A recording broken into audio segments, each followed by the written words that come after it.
इस वाले भी वीडियो में मैं आपको चैप्टर 5 के बारे में बताऊंगी। ये एन के बगरोडिया पब्लिक स्कूल है। चैप्टर 5 हिंदी का है। ये बैच 23 to 24 वाला है। तो ये स्टोरी यहाँ से शुरू होता है। मेरी उड़ान मेरी पहचान इस चैप्टर का नाम है।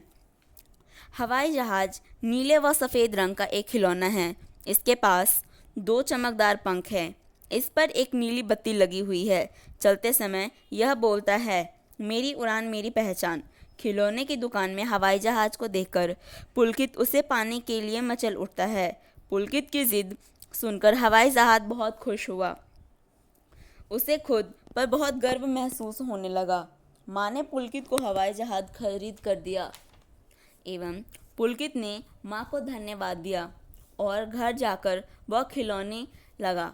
खेलने के बाद वह उसने अपने खिलौने के कमरे में रख दिया, जहाँ पे वो अपने सारे खिलौने रखता था खेलकर। वहाँ रखा टेडी भालू हवाई जहाज़ को देखकर मुस्कुराया। वह बोला, तुम्हारा स्वागत है हवाई जहाज़ भैया।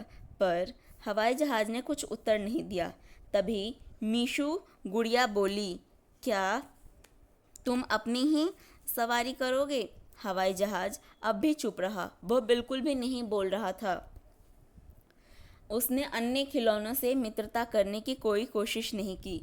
खिलौने आसपास एक दूसरे से ही आपस में फुसफुसाने लगे। यह हवाई जहाज़ बहुत ही घमंडी है, पता नहीं बोलता क्यों नहीं है।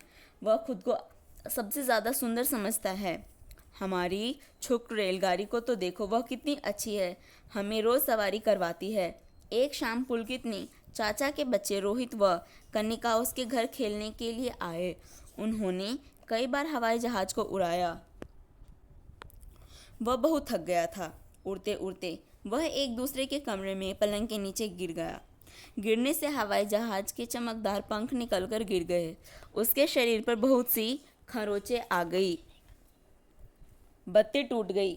रोहित व कनिका के जाने के बाद पुलकित घर आकर सो गया। इधर बिंगो हाथी को हवाई जहाज़ की बहुत चिंता हो रही थी।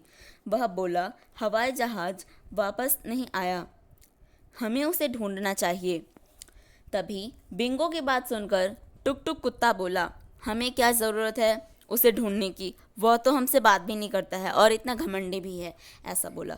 टुक टुक, तुम्हारी बात सही है, इस समय मुसीबत में हमें उसकी मदद करनी चाहिए। मीशू गुड़िया ने समझाया। सभी खिलौने मान गए। वे सभी छुक छुक रेलगाड़ी पर बैठकर उसे ढूंढने के लिए, यानी कि जो उसका हवाई जहाज़ था, उसको ढूंढने के लिए सब चले गए। अचानक उसके पलंग के नीचे से हवाई जहाज़ के सुबकने की आवाज़ सुनाई दी। सुबकना यानी कि धीरे धीरे रोना। हवाई जहाज़ रो रही थी क्योंकि उसके पंख टूट गए थे। वे दौड़कर उधर गए। वे हवाई जहाज़ को उठाकर वापस खिलौने के कमरे में ले आए, जहाँ पर सभी खिलौने रखे जाते थे। सबने मिलकर उसकी धूल झाड़ी, क्योंकि वो गिरने की वजह से जो ज़मीन पर धूल थी उसके ऊपर लग गया था। उन्होंने उसी की बत्ती से फिर से उसे लगा दी जैसे टूटा था। खरोंच हटाने के लिए उस पर नीला और सफ़ेद रंग दिया। जैसे कि वो हवाई जहाज़ पहले रंगा हुआ था तो दोबारा उसको कलर कर दिया गया। वह फिर से बहुत सुंदर दिखने लगा, क्योंकि टूटने के बाद वो बहुत ही बदसूरत हो गया था। हवाई जहाज़ की आंखों में आंसू आ गए। उसने सबसे माफ़ी मांगी और सबको अपना मित्र बना लिया। उसने अपनी सवारी करवाई। अब वे सब हमेशा मिलजुल कर प्यार से रहते हैं।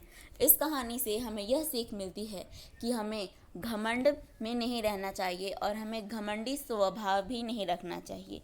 अगर हम किसी के साथ रहते हैं तो हमें मिलजुल कर उनके साथ रहना चाहिए, उनसे दोस्ती करनी चाहिए, अपने सामान को उनके साथ शेयर करना चाहिए। शेयरिंग इज़ केयरिंग, आपकी टीचर ने आपको ये ज़रूर बताया होगा।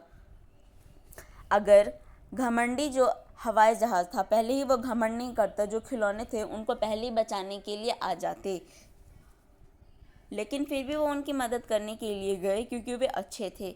ऐसे ही आपको भी अच्छे बिहेवियर रखना है अपने सभी दोस्तों के साथ। इस कहानी में हमें आज के लिए इतना ही। अगर आपको इसमें कोई क्वेश्चन पूछना है तो आप कमेंट सेक्शन में पूछ सकते हैं।